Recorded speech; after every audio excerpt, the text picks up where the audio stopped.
ఏమే కోడలి పిల్ల చెప్పండి అత్తమ్మా. చెప్పండి అత్తమ్మా. నువ్వు ఎప్పుడు లేట్ అయిన తల్లి పిలిచి నీ గంటకు వచ్చావా? రూమ్ లో ఏదో పని మీద ఉన్నాను అత్తమ్మా. అప్పటికేదో మేమేదో ఖాళీగా పడి ఉన్నట్టు. పెద్ద కోడల ఉదయం పెద్దోడు ఏదో చేపలు తెచ్చాడమ్మా, మధ్యాహ్నం కొండి అమ్మా. సరే అత్తమ్మా. ఏమే చిన్న కోడల ఏడకి నువ్వా ఎప్పుడు పని తెప్పించుకున్నావా? నేనా అదేంటత్తమ్మా, అక్కకి అది చెప్పేశారు కదా. చెప్పేశాను, ఇంకేమైనా పని ఉందని అడగచ్చు కదా. నువ్వు బుద్ధి ఇట్టేడ్చిందేదే నీదే. పోనీలేండి అత్తమ్మా, చిన్నపిల్ల కదా. చిన్నపిల్ల ఆమెం పెళ్లికి ఎదిగినామేం కాదు, పెళ్లి చేసుకున్నామే. అడ్డబాలు ఏం కాదు కానీ అక్క సాయం చెప్పు. సరే అత్తమ్మా. మీది పెద్దలు చేసిన పెళ్లి, నేను ప్రేమించి చేసుకున్న పెళ్లి. అందుకే కదక్క అత్తమ్మకి నేనంటే చిన్న చూపు. పెళ్ళై వారం 10 రోజులే కదమ్మా అయింది. అయినా అత్తమ్మ చాలా మంచిది, అన్నీ సర్దుకుంటాయిలేమ్మా చిన్నగా.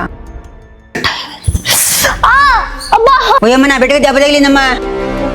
ఓయమ్మ ఏంది ఇంత పెద్ద దెబ్బ తగిలింది? రక్తం కూడా వస్తుంది. ఏమే పెద్ద కోడల పసుపుడు దేపు. పర్లేదు చిన్నదే. నుండు నాయన నుండు, రక్తం వస్తుంది. ఎట్ట తట్టుకుంటున్నావు నాయన? ఇంత పెద్ద దెబ్బ తగిలింది, రక్తం కూడా వస్తుంది.